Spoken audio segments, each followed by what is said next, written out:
Good morning all of. Today's topic is sampling in research. इसमें हम देखेंगे कि सैम्पलिंग रिसर्च मैथोलॉजी में सैम्पलिंग कैसे करते हैं, कितने टाइप के होते हैं। Sampling is the process of selecting a subset of individual from a larger population to represent the whole.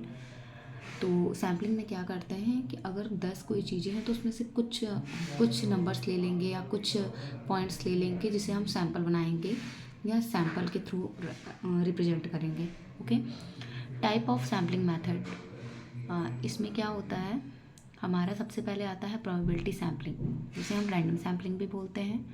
Random sampling के अंदर कई सैम्पल्स होते हैं, कई सैम्पलिंग होती है, जिसमें सिंपल रैंडम सैम्पलिंग, उसके बाद systematic sampling, stratified sampling, cluster sampling and multi stage sampling होते हैं। ठीक है। दूसरा आता है नॉन प्रोबेबिलिटी। पहला हमने देखा प्रोबेबिलिटी और दूसरा आता है नॉन प्रोबेबिलिटी सैम्पलिंग, जिसे हम नॉन रैंडम सैम्पलिंग बोलते हैं। This process selection is based on the convenience of judgment rather than randomization. इसमें हम कन्वेंस करते हैं, जजमेंट करते हैं, रैंडमली हम किसी पॉइंट को नहीं लेते हैं, इसमें जजमेंट बेस्ड होता है। This method is used in exploratory research, qualitative studies और when a full population list is unavailable.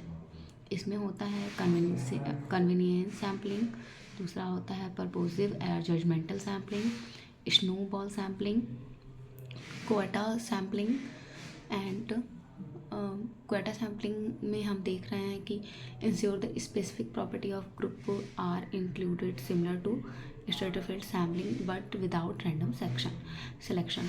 जितने भी नॉन प्रोबेबिलिटी होंगे वो रैंडमली नहीं लिए जाएंगे, इसके डिसीजंस किसी पर्टिकुलर जजमेंट पे होंगे, कोटास पे होंगे या कोई पर्टिकुलर बेस होगा उस पे लेंगे, रैंडमली कोई भी सैम्पलिंग नहीं लेंगे।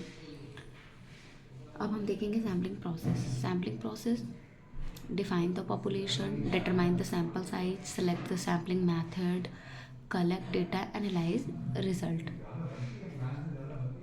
उसके बाद how to determine sample size. अब हमने जो सैम्पलिंग ली है, जो हम डेटा लेने की बात कर रहे हैं कि 10 में से हम 2 सैम्पल ले लेंगे, तो उसकी साइज़ कैसे देखते हैं कि हम क्या सैम्पल की साइज़ रखेंगे। Using formula for large populations. इसके लिए small n is equal to capital n upon 1 plus n e square, जिसमें स्मॉल एन सैम्पल साइज है, कैपिटल एन पॉपुलेशन साइज है, e margin of error.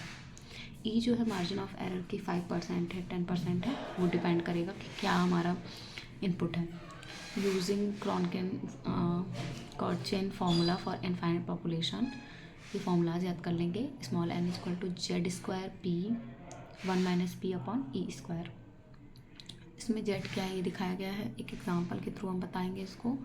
P की value दी गई है ई की और जेड की, तो ये हम फॉर्मूला में वैल्यू रखेंगे और हमारा आ जाएगा। This means the sample size of 384 is needed for the reliability survive. मतलब कि अगर हमें कोई सर्वे करना है तो हमें इतने पॉइंट सैम्पल साइज रखना होगा। इसके बाद हम कंपैरिजन देखेंगे सैम्पलिंग मेथड का। इसमें हम चेक करेंगे कि प्रोबेबिलिटी नॉन प्रोबेबिलिटी किस तरीके से हम किस में क्या अंतर होता है, क्या कंपेयर है, ये देखेंगे। उसके बाद कंक्लूज़न है हमारा ये लास्ट। Okay, thank you.